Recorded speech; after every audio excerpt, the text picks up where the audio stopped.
उसने मांगा और उसको नहीं मिला, और नहीं मिला तो उसने जब अपशब्द कहे, आड़ा टेढ़ा कहा, तो कई लोग कहते हैं महाराज जी हम जब गोवर्धन नाथ जी जाते हैं, हम जब कहीं जाते हैं और काशी जाते हैं या हम तीर्थ करने जाते हैं, और कई लोग हमको जिसको दान देना है हम तो दे देते हैं, हम जिसको पुण्य करना चाहते हैं उसको तो कर देते हैं, पर कई लोग ऐसे होते हैं जो बिल्कुल पीछे ही पकड़ लेते, नहीं देना ही पड़ेगा, तुम तो देओ सरी, तुम्हें तो देना ही है, फिर वो कसम भी दे देते हैं। कई लोग तो ऐसे होते हैं जो पीछे ही पकड़ लेते।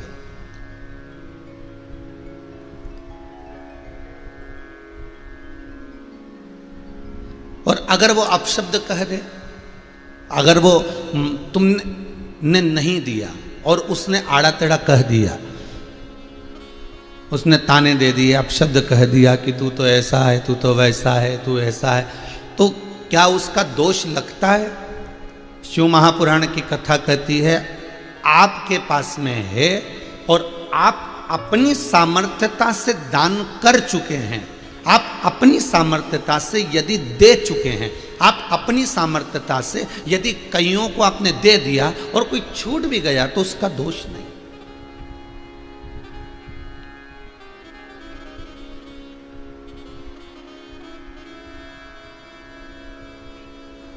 सोमानी जी, हमारे भोपाल में अभी तो लॉकडाउन चल रहा है और आपके भी सूरत में ऐसा आपने देखा होगा, हमने भी शायद एक दो जगह देखा है।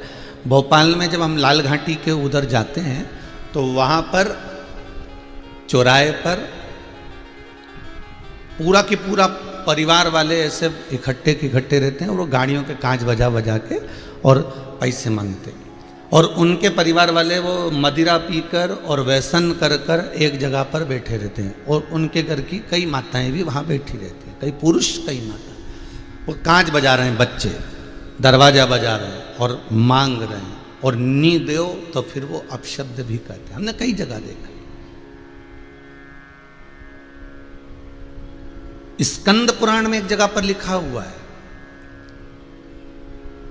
बेटी, गाय और लक्ष्मी 50 बार विचार करना तब किसी को देना। बेटी का कन्यादान करने से पहले सोचना कि ये लड़का अच्छा है क्या, जिसके साथ में हम बेटी को ब्याह रहे हैं ये ठीक है, ये श्रेष्ठ है क्या, ये हमारी लड़की के लिए श्रेष्ठ रहेगा क्या। 50 बार विचार करिए, उसके बाद में तब जाकर आप उस कन्या का कन्यादान करिए, अगर वो उसके अनुकूल है तो।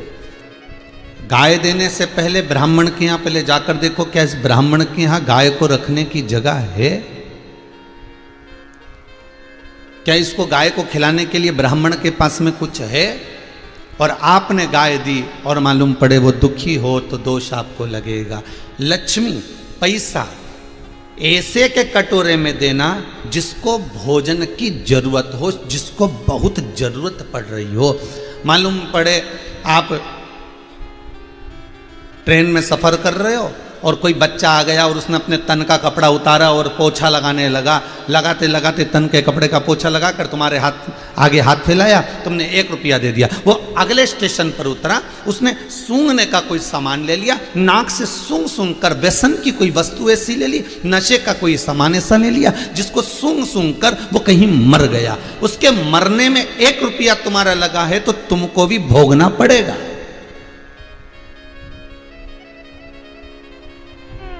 अगर बेटी दुखी होती है तो माँ बाप को रोना पड़ता है, गाय अगर दुखी होती है तो दान करने वाले को रोना पड़ता है, लक्ष्मी गलत जगह चली जाती है तो दान देने वाले को रोना पड़ता है।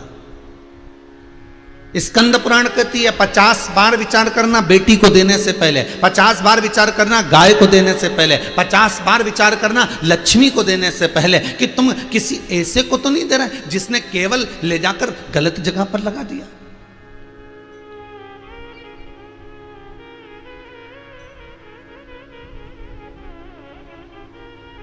तुमने कहीं ऐसी जगह तो प्रदान नहीं करती कि जहां पर तुम्हें बाद में दुख हो गया।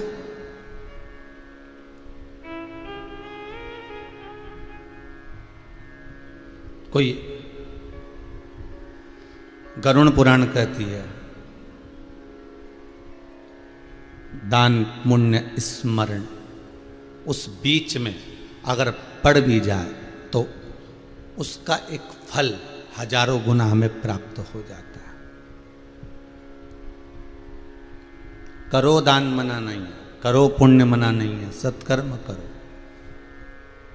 पर उसका जो फल है, कई बार हम जो दान देते हैं हमें ज्ञात नहीं होता, कई बार हम जो एकादशी करते हैं नहीं ज्ञात होता। उस व्यक्ति ने दरवाजे पर खड़ा होकर, गांव के बाहर खड़ा होकर सारे गांव के लोगों को अपशब्द करा है कि यहाँ सब भिखारी बसते हैं, जिन्होंने मुझे एक अन्न का दान नहीं दिया, मुझे 1 रुपया का नहीं दिया, 1 कौड़ी नहीं दी।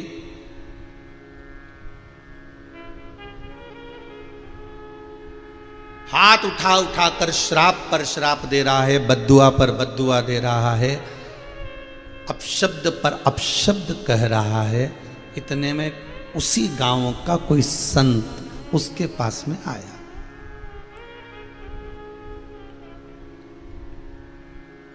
और उस संत ने आकर पूछा, भाई ये बताओ कि तुम इन गांव वालों को क्यों गालियां दे रहे हो, इन गांव वालों को क्यों अपशब्द कह रहे हो, तुम इन गांव वालों को क्यों ताने दे रहे हो? तो क्या इस गांव के लोगों ने 1 रुपया का दान नहीं दिया, 1 अठन्नी नहीं दी, 1 चवन्नी नहीं दी, कुछ भी नहीं दिया मुझको, 1 अन्न का दाना नहीं दिया गांव के लोगों ने? संत कहे, भाई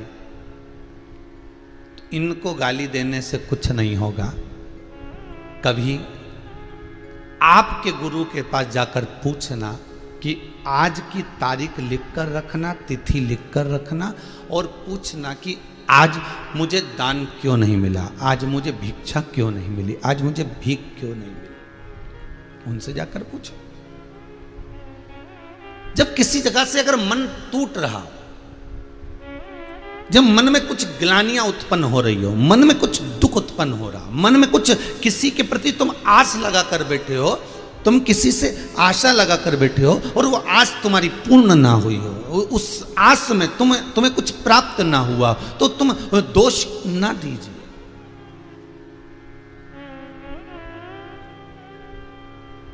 मंदिर गए, भगवान से रोज प्रार्थना करी बेटे को 10वीं में पास कर देना, और मालूम पड़े बेटे की सप्लीमेंट किया जाए तो मन टूट गया। बताओ, हमने तो भगवान को 10 रुपए का प्रसाद चढ़ाया था, हमने तो ऐसा करा था, हमने तो पशुपति व्रत करा था, हमने तो सोमवार का व्रत करा था, और भगवान ने तो हमारी सुनी ही नहीं।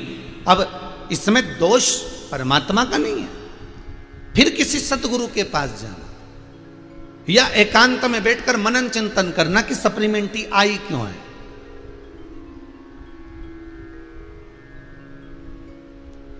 कारण क्या था, किस लिए आ गई, क्यों आ गई। कभी मनन चिंतन करो। हर चीज के लिए ये ना सोच के चलिए कि यहां से मैं आशा लगा कर आया हूं तो यहां से मुझे मिलेगा ही नहीं। हो सकता है उसमें कुछ अच्छा होना होगा, हो सकता है तुमको अधिकता में प्राप्त होना होगा, हो सकता है तुम्हें कुछ और भी मिलने वाला होगा।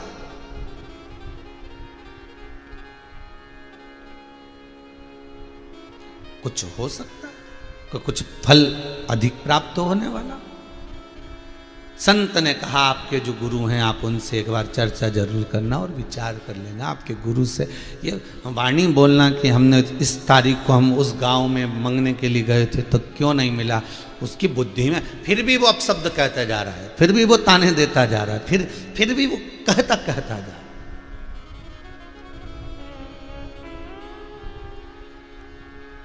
व्यक्ति जो होता है ना, ये तनाव में बड़ा जल्दी आ जाता है। वो एक बार कथा में कहा था, पंजाब की कथा में एक बार वर्णन करा था, आप लोग सुने होंगे, कि व्यक्ति के घर में सोफा सेट है,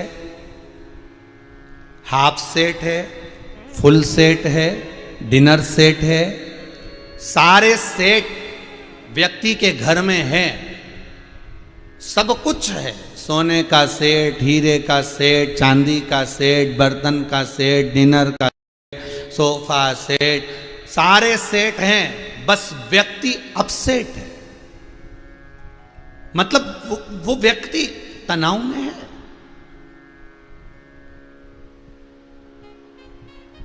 और सरल भाषा में समझ लो, हो सकता है कि शिव महापुराण का ये प्रसंग नहीं समझ में आए तो और समझो। एक वो माताएं जो चोटी में लगाती ना रबड़, माता ही माता क्या, पुरुष लोग भी लगाते हो तो कई लोग, तो जो रबड़ होता है ना, बैंड रबड़, उस रबड़ की भी एक कैपेसिटी होती है। रबड़ का भी एक क्रम होता है कि नोट की गड्डी पे लगाने वाला रबड़ छोटा होता है तो उसको गड्डी पर लगाया जाता है। मिठाई के 1 किलो के डब्बे पर लगाने का रबड़ की अलग बात, 5 किलो के डब्बे पर लगाने का रबड़ अलग होता है, ठीक है। और किसी वस्त्र की पैकिंग में रबड़ लगाना है तो वो रबड़ अलग होता है, चोटी में लगाना है वो रबड़ की कैपेसिटी अपने हिसाब से। हर रबड़ की कैपेसिटी, अगर आप एक नोट की गड्डी के रबड़ को 1 किलो के डब्बे में या 5 किलो मिठाई के डब्बे में लगाओगे तो वो तनेगा, तनेगा तो जरा, और तनेगा और तनेगा और तनेगा, और जितना उसको तानते जाओगे तो एक समय वो टूट जाएगा। बस यही शिव महापुराण की कथा कहती है कि अपनी कैपेसिटी में रखो। ये बुद्धि यदि एक दुकान से अच्छी चल रही है, ये बुद्धि एक फैक्ट्री से अच्छा काम दे रही है, ये बुद्धि एक जगह से अच्छा कमा रही है, तो उस रबड़ को उसी गड्डी में लगा कर रखो। मिठाई के डब्बे में क्यों फिट कर रहे हो? इसको ले जाकर 10 जगह पर क्यों फिट कर रहे हो? जब ये रबड़ तनेगा तो तनाव उत्पन्न करेगा, और तनाव उत्पन्न करेगा तो रबड़ टूट जाएगा, मतलब आदमी अंदर से टूट गया।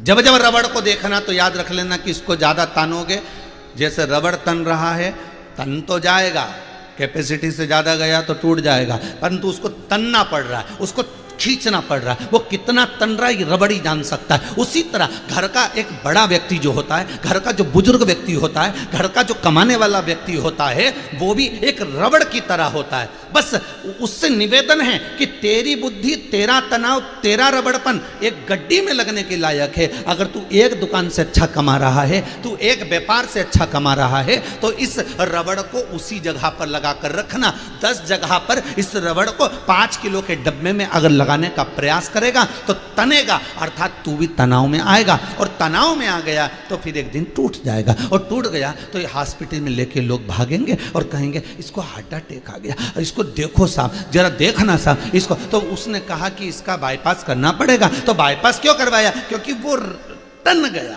था। अब उसको जोड़ रहे हैं, अब उस रबड़ को जोड़ने का प्रयास कर, तो उसमें गांठ लग गई। फिर किसी ने कहा रहने दो साहब, ये ऐसे नहीं होगा, तुम तो एक काम करो, फिर जहाँ से गांठ लग गई वहाँ से फिर टूट जाएगा, तानोगे, तो इसलिए दूसरा रबड़ का प्रयास करो। फिर बाप कहता है अब मेरे से नहीं हो सकता, मैंने एक फैक्ट्री डाल दी, एक दुकान डाल दी, अब मेरा जो काम था मैंने कर दिया, अब बच्चों तुम्हारा काम। अब बाप सोच रहा है इनको तानो। तो बच्चे तो चतुर आज के जमाने में, और जितने बच्चे चतुर तो इनकी घरवालियाँ ज़्यादा चतुर, तो वो भी कह देती देखो जरा फालतू के लफड़े मत करो, बच्चे ले दे के एक एक तो बच्चे हैं, कहाँ माथा पच्ची करो, इतना तानता फिरो, अपने दिमाग को इधर उधर लगा।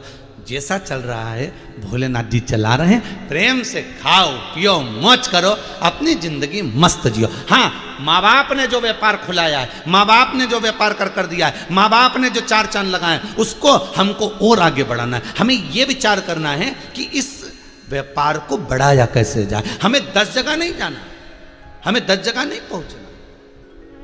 और सरल भाषा में समझ लो, घर के 6 लोग जा रहे हैं घूमने के लिए, या 15 लोग जा रहे हैं वैष्णो देवी, बैठे इंदौर से, टिकट मिला AS1 में, AS6 में, AS11 में, B1 में।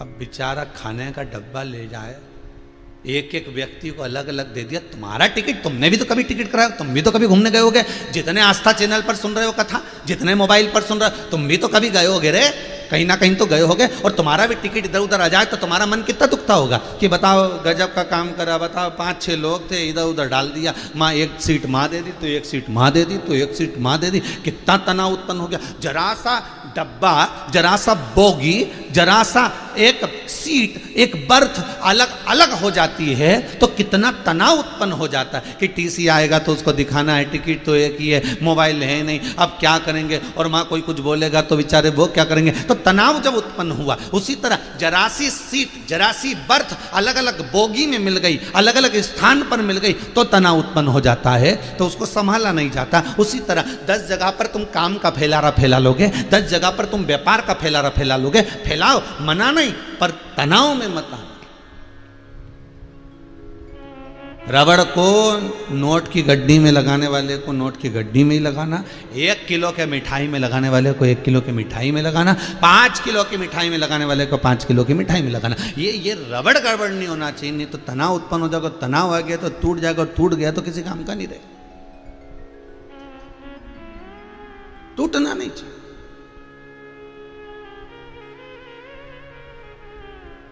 और उसको कुछ नहीं मिला। जब कुछ भी नहीं मिला तो तनाव खड़ा हो गया। व्यक्ति का जहां से वो आस लगा कर बैठा है, यहां से मुझे 5 लाख मिलेंगे, यहां से मुझे 5,000 मिलेंगे, यहां से मुझे इतना मिलेगा, और वहां से कुछ भी नहीं मिले नहीं, तो बड़ा दुख।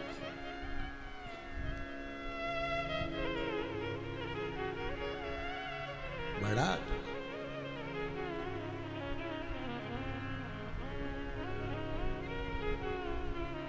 और इतना दुख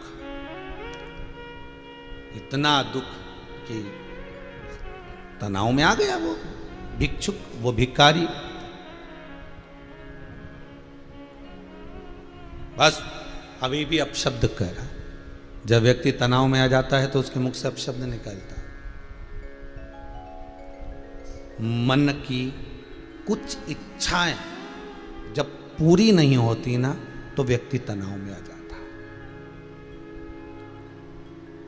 तो शिव पुराण कितनी सुंदर बात करी कि इच्छा करो, पूरी हो जाए ठीक है, नहीं हुई तो भगवान का प्रसाद समझना कि हो सकता है कुछ देरी लगेगी, हो सकता है कुछ देरी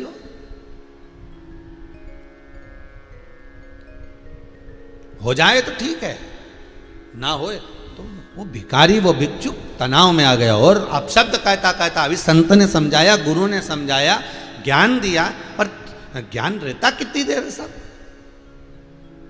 कितनी देर रहे। ये शिव महापुराण की कथा आप सुन रहे हो, शंकर की कथा का अनुमोदन कर रहे हो, पूरा विश्व शंकर की कथा को सुन रहा है। 2 बजे से 5 बजे तक कोई तो लिख के भेजा है कि ये हमारे पति कथा नहीं सुनते थे, अब तो 1:45 बजे ही टीवी खोल के बैठ जाते। ये कृपा नहीं तो क्या। तो अगर तुम्हारी चित्त वृत्ति कहीं परमात्मा की कथा में लग रही है, कहीं भगवान की कथा में पहुंच रही है, तो विश्वास मानिएगा कि हो सकता है कथा को श्रवण करने से आप तनाव से मुक्त हो रहे।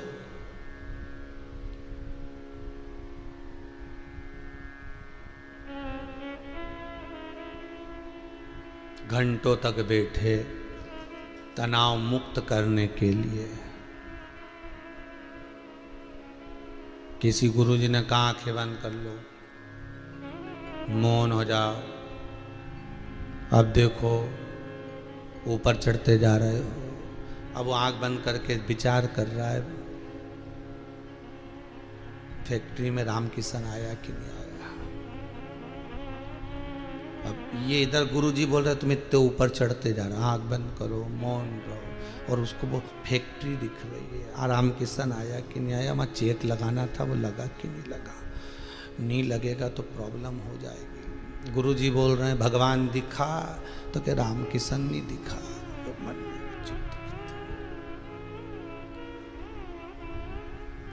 इतने तनाव में मनुष्य रह रहा है, और उस तनाव के भीतर परमात्मा को खोजने का प्रयास करेगा। तनाव से अगर कोई मुक्त कर सकता है तो वो सद्गुरु कर सकता है। जब ज्ञान की बातें कहे और आपके सम्मुख में ये बात कहकर परमात्मा की ओर मोड़ दे, और आपसे कहे कि आप एक काम करो, जिस चीज में तुम्हारी चित्त वृत्ति लग रही है सबसे पहले जाकर वही काम करो। सबसे पहले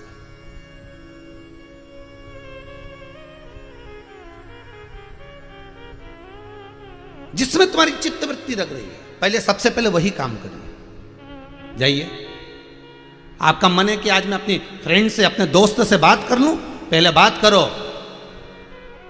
आपका मन कर रहा है कि मैं आज कथा सुनने बैठूंगा तो पहले चाय पी लूं, इसके बाद सुन, तो पहले चाय पी लो, पहले भोजन कर लो। जिसमें तुम्हारी इन इंद्रियां जा रही है, पहले वो कर्म कर लो, और वो कर्म करने के बाद फिर कथा में बैठो, फिर सत्संग में बैठो, फिर स्मरण में बैठो, मन लगेगा। क्योंकि मन ये बड़ा बड़ा विचित्र घोड़ा है जी, इसमें लगाम लगना बड़ा कठिन, हर कभी भाग जाता, हर कभी।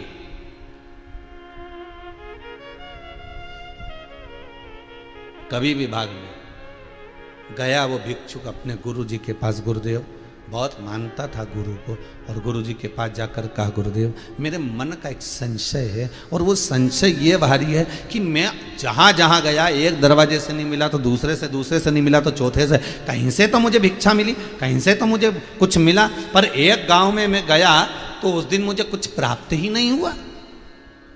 खूब अपशब्द कहा मैंने गाँव वालों को, खूब आड़ा टेढ़ा कहा, गुरुदेव कुछ मिला ही नहीं। गुरु जी बोले, उस गांव के लोगों का नियम था कि एकादशी के दिन वो अन्न का दान नहीं करते थे, और अन्न का दान नहीं करते थे इसलिए तुझे कुछ खाने को नहीं मिला। तू भूखा था, बिलख पड़ा, अपशब्द कहता।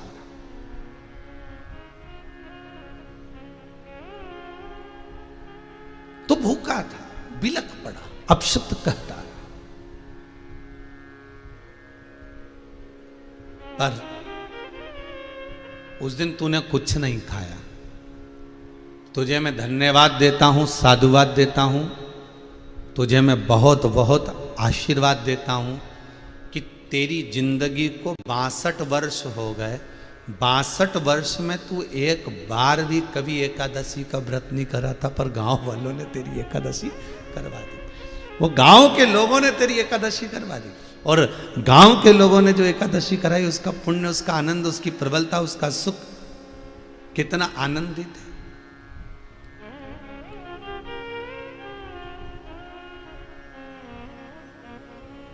उसका पुण्य कितना आनंदित है। और जब उस पुण्य की प्रखलता, उस पुण्य की प्रबलता, उस पुण्य की श्रेष्ठता जब तेरे खाते में गई, उस पुण्य की प्रबलता जब तेरे पास पहुंची, तो वो पुण्य का आनंद तेरी 7 पीढ़ियों को तार दिया।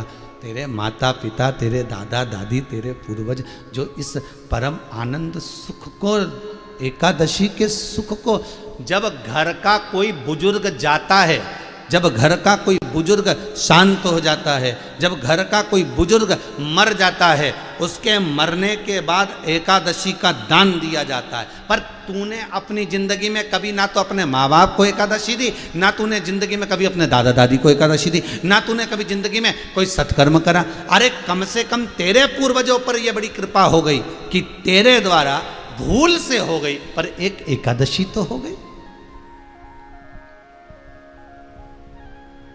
आज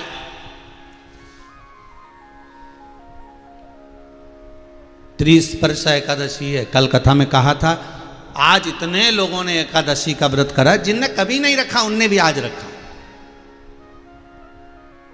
भले तो कई लोग बोले हम नियम की नहीं करते, हम ये हमेशा नहीं करते, तो क्या एक कर सकते? बिल्कुल करो। जरूरी है? कोई जरूरी है कि ये कोरोना की दवा तुम हर महीने खाओ? अरे बोलो तो जरी। जब बीमार पड़े तभी कोरोना की दवाई खाई कि नहीं खाई? मलेरिया की दवाई, टाइफाइड की दवाई तुमने जब ही खाई जब बीमार पड़े। तो अगर ये जरूरी नहीं है कि तुमने 12 महीने की एकादशी नहीं करी और ये करें कि ना करें, तो चित्तवृत्ति में अगर एक एकादशी भी आज की आपने कर ली है तो उसका पुण्य तुम्हारे खाते में है, ये पक्का है। और नहीं कर पाए तो भी दुख मत करना, ये मत सोचना कि मैंने एकादशी नहीं करी तो मैं अंदर से मैं तो पापी तो नहीं हो गया, मैंने पाप तो नहीं कर दिया, मैंने नहीं, तुम्हारे बराबर कोई पुण्य वाला हो ही नहीं सकता। कोई दिक्कत नहीं है। हो अगर नीवी करी एकादशी और आपने अगर मुख से ओम नमो भगवते वासुदेवाय श्री शिवाय नमस्तुभ्यम ओम नमः शिवाय महामृत्युंजय मंत्र, राम मंत्र, कृष्ण मंत्र, देवी मंत्र या शिव महापुराण की कथा 2 बजे से 5 बजे तक भी सुन ली तो भी तुम्हारी एकादशी का पुण्य तुम्हारे खाते में है। कितना सुंदर संवाद है। गर्ग संहिता पर आ जाओ। गर्ग संहिता में स्पष्ट कहा गया, एक मां, एक घर की माता एकादशी का व्रत करती थी और रात्रि को जागरण करती थी। अब देखिएगा जरा, कथा सुनिए। एक घर की माता एकादशी का व्रत करती थी, रात्रि को जागरण करती थी। अब रात्रि को जागरण करती तो पूरे मोहल्ले में, पूरी कॉलोनी में क्या कराती, सारी मल्टियों में बोली आती, कॉलोनी में क्या कर जाती, सुनो रात को जागरण है, सुनो रात को जागरण है, सुनो आज एकादशी है, रात को जागरण है। अब माता जब एकादशी का व्रत अकेले कर रही है तो जागरण भी अकेले कर ले, पर नहीं, पूरे मोहल्ले में क्या कराती। और पूरे मोहल्ले की जो माताएं थी 5-6 ऐसी पक्की थी कि हर एकादशी पे इसकी यहाँ जागरण में आ जाती थी, इसके साथ में जागरण करने पहुंच जाती थी और ये जागरण में लग जाती थी। अब देखिएगा जरा, गर्ग संहिता कहती है, जिस समय पर प्राण छूटे, जिस समय पर प्राण छूटे, वो एकादशी का व्रत करने वाली माता के, और वो जा रही थी और एकादशी माता के धाम में जब पहुंची है, बैकुंठ से 3 सीढ़ी नीचे एकादशी का स्थान है। तो एकादशी स्थान पर जब वो पहुंची है और एकादशी स्थान पर जाकर क्या देखती है कि पूरे मोहल्ले की जो बुजुर्ग माताएं थी, जो उसके जागरण में आती थी, वो सब भी वहां पर मौजूद हैं। तो उसने एकादशी माता से कहा, एकादशी से कहा कि हे बैकुंठनाथ, हे नारायण, ये बताओ कि इन्होंने तो कभी एकादशी नहीं करी, फिर ये यहाँ क्या कर रहे हैं। तो कि बस ये रात्रि को जो कीर्तन करती थी ना, भले दिन भर चरती थी पर रात को कीर्तन करती थी और तेरे साथ करती थी, इसलिए एकादशी का तेरा करा हुआ पुण्य इनके खाते में आ गया और इनको ये धाम प्राप्त हो गया। अब आपसे भी निवेदन है, तो आप ये मत सोचना कि आपने व्रत करा, सबसे अच्छा काम करा, आपसे व्रत आज का बन गया, उससे बढ़कर कोई काम नहीं, उससे बढ़कर कोई आनंद नहीं। और मान लो अगर व्रत कोई बीमारी के कारण, कोई कारण बस तुमसे भूखा नहीं रहा गया और तुमने नहीं करा तो दुख मत मनाना हो, नहीं तो क्यों बताओ, हमने तो बहुत बड़ा पाप कर दिया, आज का व्रत छोड़ दिया, आज तो 30 वर्षा था, हमें व्रत तो छूट गया, कोई बात नहीं, कोई बात नहीं। तो तुम ये चिंता मत करना, तुम तो भजन कर लो, लेवल बराबर का कर लो, लेवल बराबर होना चाहिए, हो गया।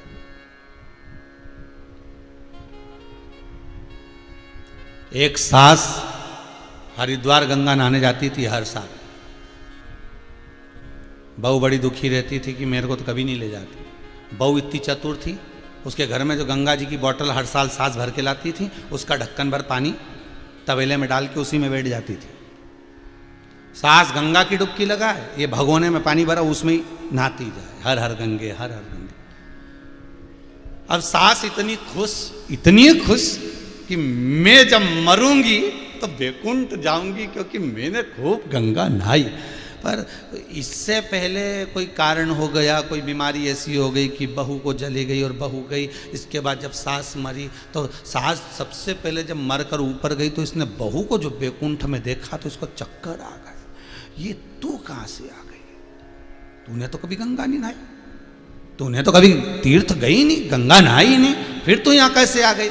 तो बहू बोली, तुम गंगा नहाती थी, मैं ढक्कन में गंगा जल भरकर भगोने में डाल के स्नान कर, मन चंगा तो कठोते में गंगा, और मन ही चंगा नहीं तो कठोते। मन अगर श्रेष्ठ है तो तनाव से मुक्त होई। आपकी एकादशी अगर करवा दी गई है तो उस भिखारी को, उस भिक्षुक को गुरु कह रहे हैं, उन गांव वालों को साधुवाद देकर आ, उन गांव वालों को धन्यवाद देकर आ, उन गांव वालों को जाकर आशीर्वाद देकर आ कि तेरे बल पर, तुम्हारे बल पर आज मेरा एकादशी का व्रत हो गया।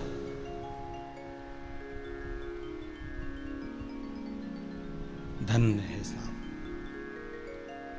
धन्य, बड़ी कृपा करिए साहब, बड़ी दया करी जो आज हमारे भगवत स्मरण हो गया, भगवत नाम।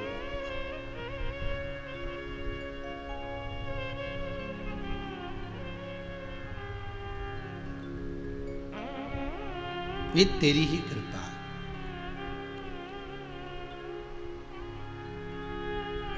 और जब तक तू कृपा ना करे तब तक दुनिया का कोई कार्य नहीं हो सकता, कोई कार्य नहीं। बड़ी कृपा, बड़ी दया, बड़ी करुणा। शिव महापुराण की कथा कर रही है। तारकासुर के 3 पुत्र हैं, तारकाक्ष, विदुम्माली और कमलाक्ष की। इन तीनों ने विचार करा, पिता तारकासुर मर गए, चले गए, अगर हम देवताओं से द्वेष करेंगे तो देवता तो हमें मार देंगे। पहले अपन उस लेवल में आ जाएं कि इन देवताओं के मारने से भी ना मरे, तो पहले वो अपना बल हम एकत्रित कर लें, अपना बल हम एकत्रित कर लें।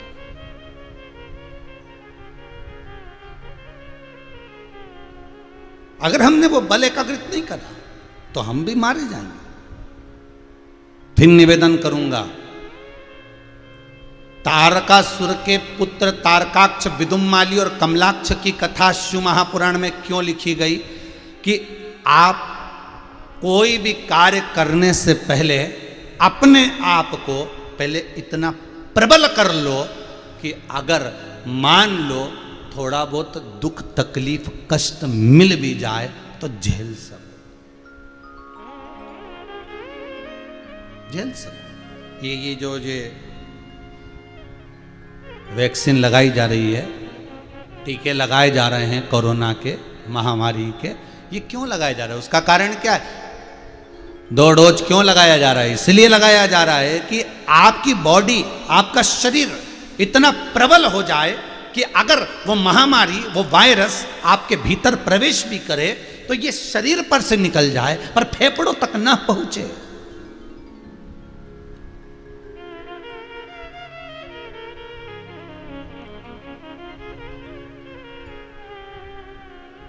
और कई लोग बड़ी बड़ी भ्रांतियों में जी रहे हैं। कई लोगों के मन में आ रहा है, अरे ये टीका लगवाएंगे, ये वैक्सीन लगवाएंगे, तो इंतजार कर रहे हैं, अभी इससे और अच्छी आने वाली, और इससे और अच्छी आने वाली है, और रुको, इससे अखबार में रोज पढ़ें और रोज कहीं ना कहीं इससे और अच्छी आने वाली, इससे और अच्छी आने वाली, और अच्छी आने वाली के चक्कर में वायरस घुस गया शरीर में। अब पड़ा हॉस्पिटल में, अब डॉक्टर पूछे डोज लगवाया था, बस लगवाने वाले थे।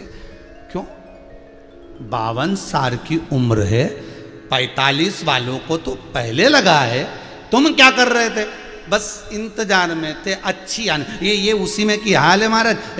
एक व्यक्ति को कहा गया कि इस गुलाब के फूल के बगीचे में जाइए और सबसे सुंदर फूल को तोड़ कर लाइए, जाओ,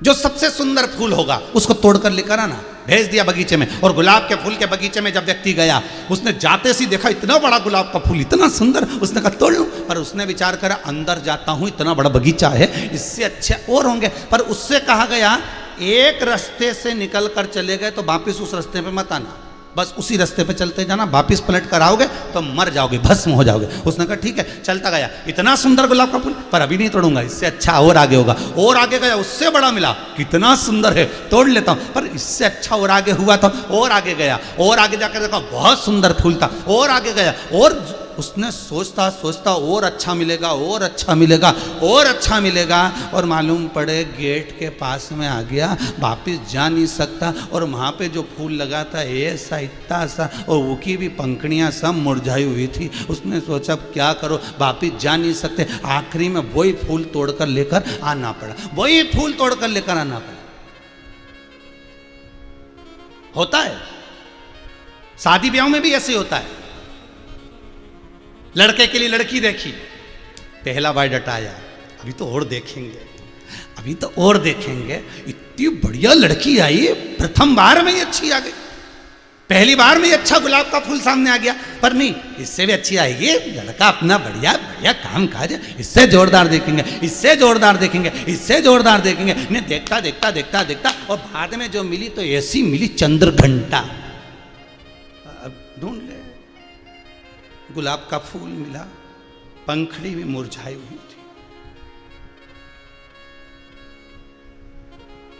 ढूंढ रहे, कई इंतजार में बैठे हैं। अभी और अच्छी वैक्सीन आने वाली है तब लगवाएंगे, इससे अच्छी आने वाली है तब लगवाएंगे, और इससे पहले वो वायरस घुस गया तो, प्रवेश कर गया तो, और पड़ा हुआ हॉस्पिटल में। और डॉक्टर के क्यों तुम 58 साल के, तुम्हें तो वैक्सीन लगवा लेना था और दूसरा डोज भी तुम्हारा पूरा हो जाता। अगर डोज पूरा हो गया होता तो ये फेफड़े तक नहीं पहुंचती, तो कम से कम 1-2 डोज ले लेता तो ये फेफड़े को असर नहीं करती। तो अब क्या करें डॉक्टर साहब? डॉक्टर साहब बोले अब तो ये शंकर जी जाने साहब, क्योंकि अब ऑक्सीजन भी काम नहीं करी, वेंटिलेटर पर पटकना पड़ेगा, अब तो जाने की उम्र हो गई। तो क्या गलती हो गई, हमें पहले लगवा लेना थी। तो बस इंतजार करता रहा, और अच्छी आएगी, और अच्छी आएगी, और अच्छी आएगी, और अच्छी अच्छी इंतजार में लगे रहे। सीताराम हो गए। सबसे पहला काम करो, पहले बार में ही बुकिंग मारो कि भैया हमारी उम्र हो गई 18 की, बुकिंग चालू हो गई, कोई डरना नहीं है, वैक्सीन लगवाओ तुरंत, जल्दी से जल्दी। भगवान से प्रार्थना करना, ऐसी कृपा कर देना ये वायरस हमारे पास में नहीं आए जब तक दूसरा डोज नहीं लग जाए। कम से कम शरीर में आएगा, फेफड़े तक तो नहीं जाएगा। ढूंढो। शिव पुराण का भी दूसरा ही डोज चल रहा है। पहला निकल गया राजगरिया परिवार, दूसरा यह सोमानी परिवार, ये भी तबड़ा डब्बा लेके आए वैक्सीन का, देख लीजिए शिव महापुराण रूपी वैक्सीन लगा दो, दूसरा डोज।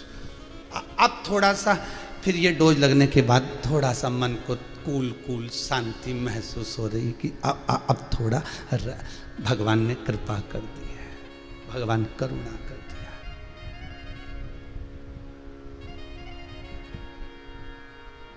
जाओ जरा अच्छा फूल ढूंढ के लेके आओ। और ढूंढने गए तो कहाँ मिल पाए। एक बार उम्र आगे बढ़ गई, पीछे आ सकती है क्या? नहीं, फिर तो बस बढ़ना ही है। हर साल हैप्पी बर्थडे टू यू मनेगा और तुम्हारा मुख उतरता चल जाएगा। जैसे जैसे केक की फुलझड़ी जलती है, चमकती है, वैसी वैसी उम्र बढ़ती चली जाती है और वो फुलझड़ी एकदम बंद हो जाती है। उसी तरह समय आते आते व्यक्ति भी चला जाता है।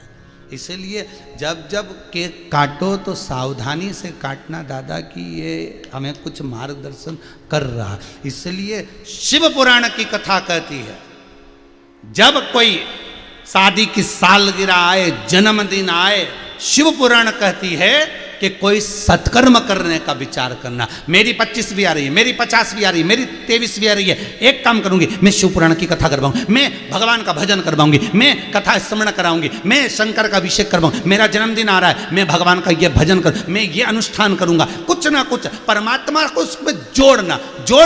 तो जब तुम्हारी पार्टी में अच्छे लोगों को बुलाओगे तो गिफ्ट भी तो अच्छा आएगा। जब तुम भगवान को अपनी पार्टी में बुलाओगे तो भगवान कुछ अच्छा ही देकर जाएगा, कुछ अच्छी उम्र बढ़ा जाएगा, कुछ अच्छा आशीर्वाद दे जाएगा। परमात्मा को अपने सुख के साथ में जोड़ो।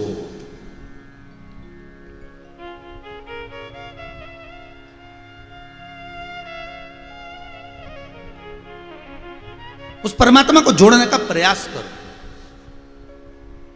आपका जन्मदिन है, आपकी शादी की सालगिरह, मैं शादी की सालगिरह मनाऊंगी, पर पहले शिव महापुराण की कथा, मैं भगवत स्मरण कराऊंगी। मैं कथा के अंतर्गत ही अपना शादी की सालगिरह, जन्मदिन सब उसी के अंतर्गत मना। भगवान को जोड़ लिया, पार्टी में बुला लिया।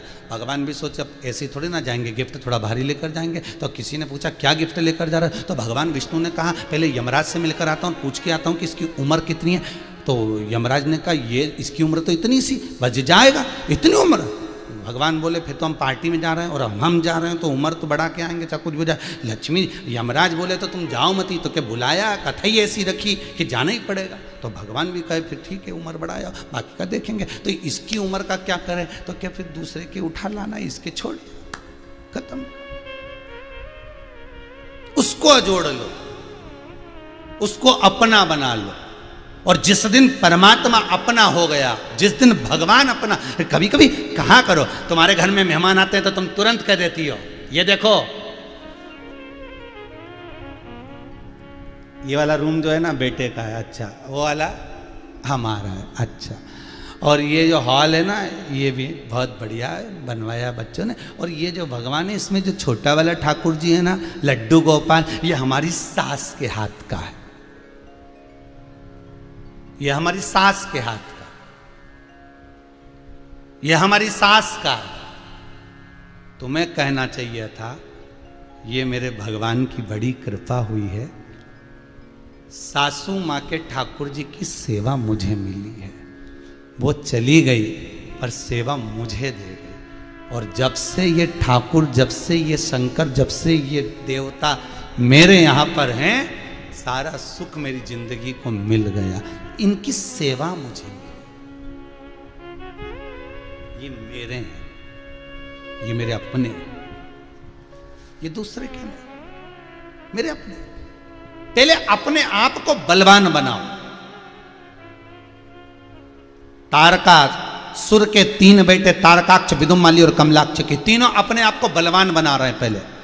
पहले इतना तप, इतनी साधना, इतना बल इकट्ठा कर रहे हैं कि इन बल के भरोसे पर फिर हम युद्ध कर सकते हैं देवताओं से भी। पहले बल इकट्ठा कर। कोई काम करने से पहले अपने मन को पहले दृढ़ बनाओ, पक्का बनाओ। थोड़े दिन किराने की दुकान कर ली, जैसे ही उसमें ऊंची नीची हुई छोड़ दी। फिर कपड़े की दुकान कर ली, वो छोड़ दी। फिर कहीं लकड़ी का काम कर लिया, वो छोड़ दिया। अरे एक करो पर मन को प्रबल बनाकर करो, एक करो।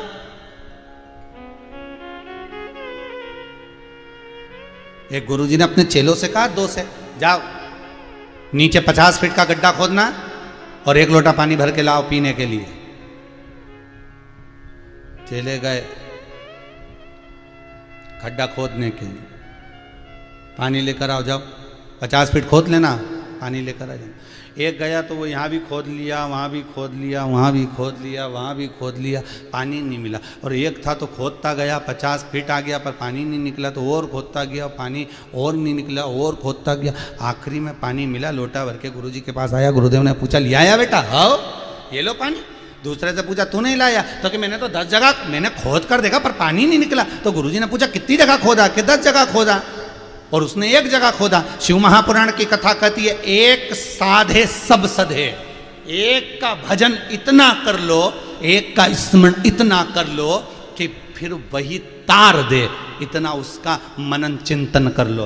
कभी यहाँ से पानी निकाल रहे, कभी वहाँ से निकाल रहे, कभी इस देवता के यहाँ चले गए, कभी उस देवी के यहाँ चले गए, कभी वहाँ चले गए, कभी वहाँ चले गए। और इतने खड्डे खोद लिए, इतने खड्डे खोद लिए कि पानी कहीं से नहीं निकला। आखिरी में फिर एक खड्डा मन में आया कि अब जो खोदूंगा तो आखिरी तक खोदूंगा। फिर मन लग गया कि अब कुछ नहीं करना, अब शंकर का भजन करना, इसके सिवा कुछ भी नहीं।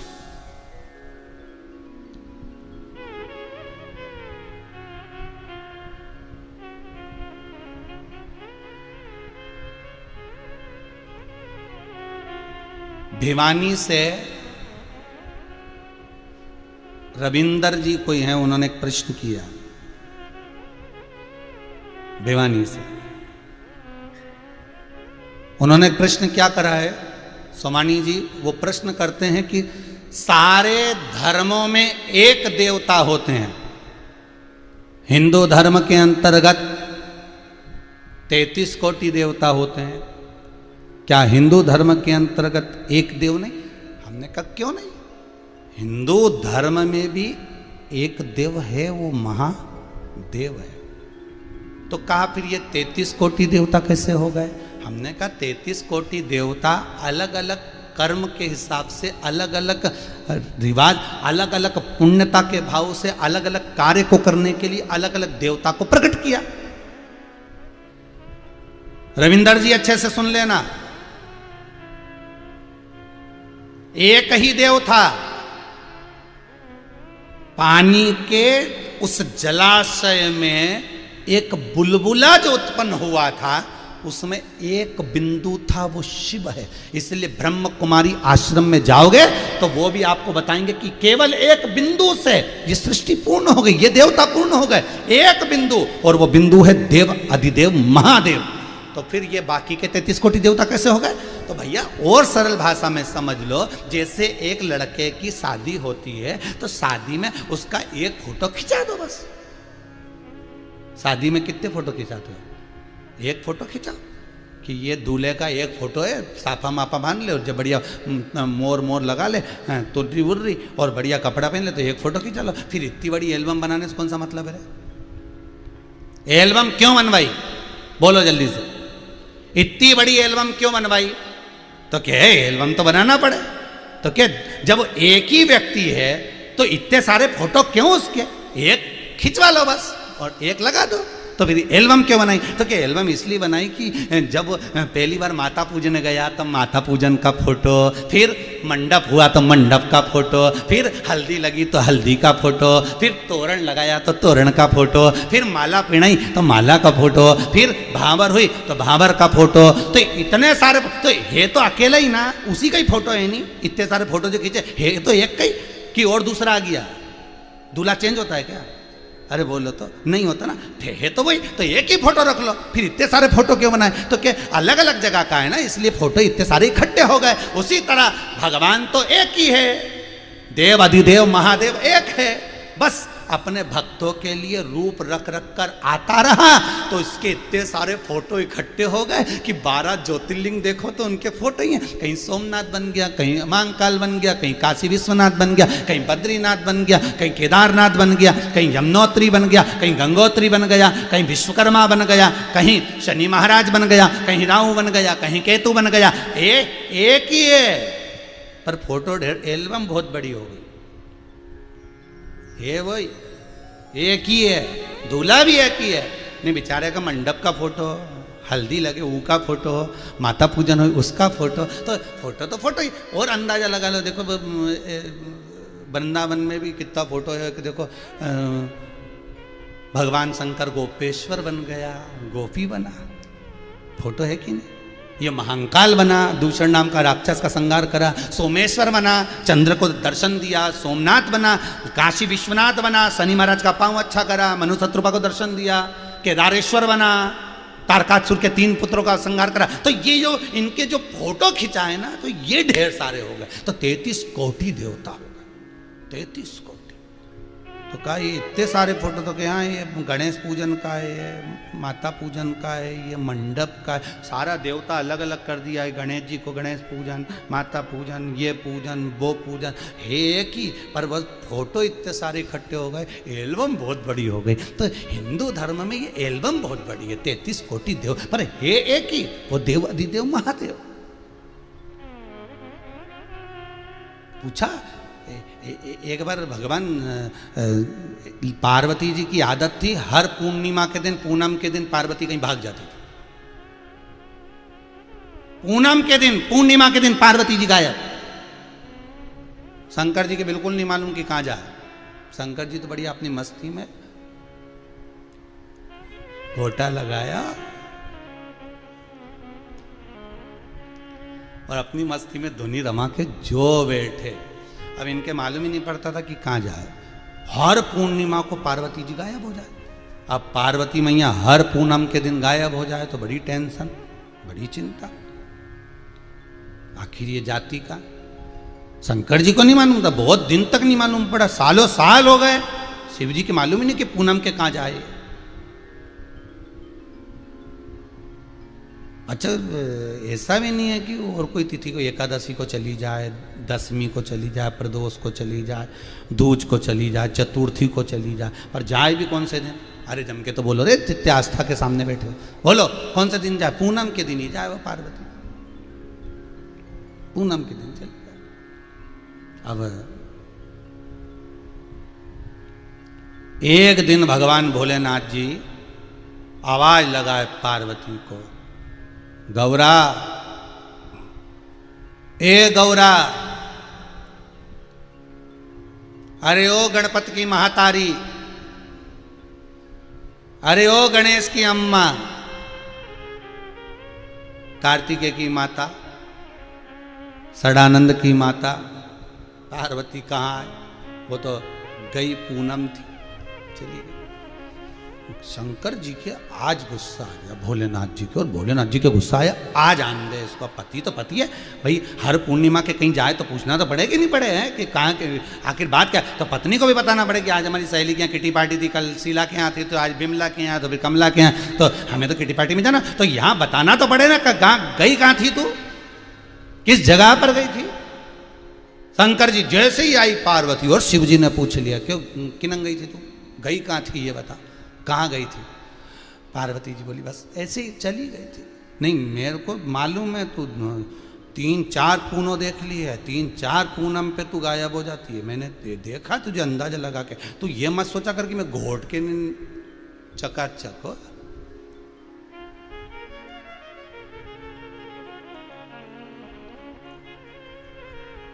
तो ये मत सोचना कि मैं जानता नहीं हो, मेरे को सब मालूम है। अच्छा ये जितने नशे करने वाले होते हैं ना, कि याददाश्त थोड़ी लोग कहते हैं कमज़ोर होती है, परंतु महापक्के होते हैं बिल्कुल। एक वो उज्जैन में महाकाल का भगत, और ले घोटा लगा के भांग पी के रोज जाए प्रतिदिन, और एक सामने शंकर जी का मंदिर, और उसको प्रणाम करे हर हर महादेव, और कहता हुआ चले जाए, उसका नियम था।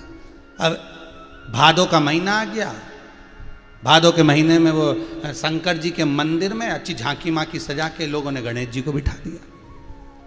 बैठते ही है गणेश जी महाराज, गणेश जी बैठ गए। अब ये अच्छा भांग मांग पी के आया, और इसने देखा पता गजब हो गया, शंकर जी कहाँ चले गए, अकेले ही मन में बात कर रहा है, शंकर जी गायब। अब इसका नियम था कि रोज प्रणाम करता था, रोज नमन करता था, पर आज शंकर जी दिख ही नहीं रहे। गणेश जी बैठ गए झांकी लगा के बढ़िया, बहुत देर तक देखा, झांका, इधर गया उधर गया, झांकता रिया, मंदिर के पीछे गया आगे गया, पर शंकर जी नहीं मिले, डोलता रिया ये बढ़िया। आखिरी में इसने देखा नहीं दिख रहा है, तो जाता जाता बोला पिताजी से कह देना मैं आया था। चला गया, पिताजी से कह देना। प्रबलता थी। अब शिवजी बोले तू हर पूनम को चली जाती है, बता कहाँ जाती है। पार्वती जी बोली मैं तो यही, मैं कहाँ जाऊंगी। पार्वती जी बात को टाल दी, नहीं नहीं नहीं नहीं नहीं, सत्य बता तू कहाँ जाती है। पार्वती जी नहीं, शिव जी को गुस्सा आ गया, अब पति है तो पूछेगा ही ना जाती कहाँ है, और वो भी हर पूनम, कभी 10वीं को जाए, चतुर्थी को जाए, तीज को जाए, एकम को, पर पूनम को ही तू गायब होती है, जाती कहाँ है बोल, कहाँ जाती पूनम के दिन। पार्वती जी बोली वृंदावन जाती हूँ। वृंदावन? हाँ, तो वहाँ काय को जाए तू, वृंदावन में तेरा क्या काम। वहाँ पे पूनम के दिन रास होता है। रास क्या होता है कि माँ गोपियाँ नाचती हैं कन्हैया के साथ। अच्छा, कन्हैया कौन, तो क्या तुम्हें नहीं मालूम, भगवान। अच्छा, भगवान नाचते, अच्छा। तो शंकर जी बोले फिर मेरे को क्यों नहीं ले गई। पार्वती जी बोली ले जाने को तो ले जाती, पर दिक्कत ये है कि तुम्हें नाचना नहीं शिव जी बोले मेरे को नाचना नहीं आता। नहीं, पार्वती जी बोली आता तो है, पर जैसे वो धीरे धीरे एक जैसे बिल्कुल, देखना कभी जैसे वो 26 जनवरी पे 15 अगस्त पर पीटी नहीं होती, 1 2 3 4। अब इस पीटी में जिस व्यक्ति को नहीं आता, और वो एक व्यक्ति भी अगर गड़बड़ कर दे तो एकदम दिख जाता कि नहीं दिख जाता, इसका हाथ सही नहीं गया, सब ऐसा करे और इसने ऐसा कर दिया, तो हाथ गड़बड़ हुआ कि नहीं। तो पार्वती जी बोली तुम्हें ले जाने में तो दिक्कत नहीं है, पर दिक्कत इतनी सी बात है, वो बिल्कुल आराम आराम से ठुमके लगा लगा के धीरे धीरे नाचते हैं, और तुम तांडव वाले एक ही पाँव धर दिया तो गजब हो गया। तो दादा ऐसा काम मैं करूँ नहीं, और तुमको मैं लेके जाऊँगी, सीधी बात। तुम अपने कैलाश पे। शंकर जी बोले ऐसा कोई फालतू की बात नहीं होती, अगली पूनम पे नहीं जान दूंगा अगर मेरे को नहीं लेके गई तो। पार्वती जी बोली कैसे लेके जाऊँ, तुम खुद बताओ। शंकर जी बोले तू भी तो जाती है।